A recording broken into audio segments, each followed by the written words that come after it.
Assalomu alaykum. Bugungi brifing davomida yosh avlod salohiyatini ro'yobga chiqarish, o'quvchilar bilimini baholash va rag'batlantirishga qaratilgan yirik loyiha Iqtidorli bolalar Respublika olimpiadasi Ibro 2025 haqida batafsil ma'lumot beramiz.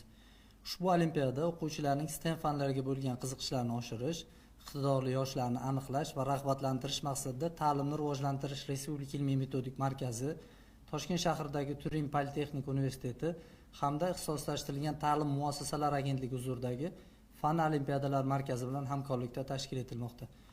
Shuningdek, olimpiada orqali davlat ta'lim standartlari, o'quv dasturlari va darsliklarning amaliyotdagi samaradorligini tahlil qilish, o'quvchilarda fanlarga bo'lgan qiziqishni oshirish va ularni kelajakda kasb tanloviga ongli yondashishga undash ko'zda tutilgan. Olimpiada matematika, fizika hamda informatika va axborot texnologiyalari fanlari bo'yicha o'tkazilmoqda. Matematika fani 2-sinfdan boshlab barcha sinf o'quvchilarini qamrab olsa, fizika va informatika fanlari 9-11 sinf hamda 1-2 bosqichdagi professional ta'lim tashkilotlari o'quvchilari uchun mo'ljallangan. Barcha fanlar bo'yicha testlar o'zbek va rus tillarida tashkil etilmoqda.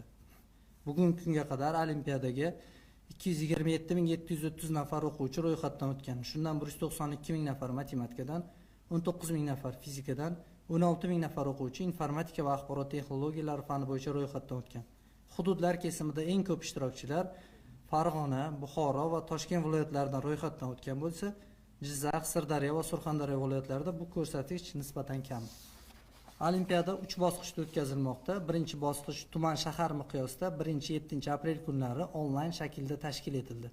Hozirda tuman bosqichida o'quvchilar qayd etgan natijalar bo'yicha ma'lumotlar baholanib, tahlil qilinmoqda.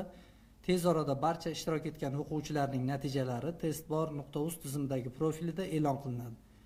9-10-11 sinf o'quvchilari uchun olimpiadada ro'yxatdan o'tgan, biroq turli sabablarga ko'ra qatnasha olmagan o'quvchilardan kelib tushgan takliflarni inobatga olgan holda 10-17 aprel kunlari testbor.uz platformasida tuman bosqich imtihonlari onlayn tarzda topshirishlariga imkoniyat beriladi. Ikkinchi bosqich Qoraqalpog'iston Respublikasi viloyatlar va Toshkent shahri darajasida 13-maydan 20-mayga qadar onlayn formatda o'tkaziladi. Uchinchi bosqich 16-iyun kuni bo'lib o'tadi. 2-9-sinf o'quvchilari uchun yakuniy bosqich kuzatuv kameralari ostida onlayn shaklda o'tkaziladi. 10-11-sinf o'quvchilari uchun esa respublika bosqichi Toshkent shahridagi Turin Politexnik universitetida offlayn formatda tashkil etiladi. Ishtirokchilar haqidagi barcha ma'lumotlar testbor.uz elektron platformasida yuritiladi. Olimpiada g'oliblari munosib taqdirlanadi. 2-9-sinf o'quvchilari uchun pul mukofotlari ajratilgan. 10-11-sinf o'quvchilari o'rtasida g'olib va sovrindorlarga esa notebook, planshet, mobil telefonlar, aqlli soatlar va quloqchinlar taqdim etiladi.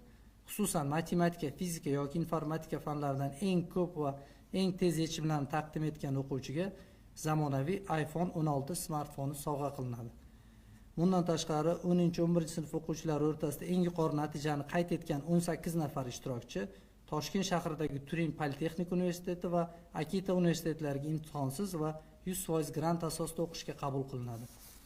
Shuningdek, olimpiadada faollik ko'rsatgan, yuqori natijalarni qayd etgan ta'lim muassasasi jamoasiga maxsus bosh sovrin BYD Chazor avtomobili topshiriladi.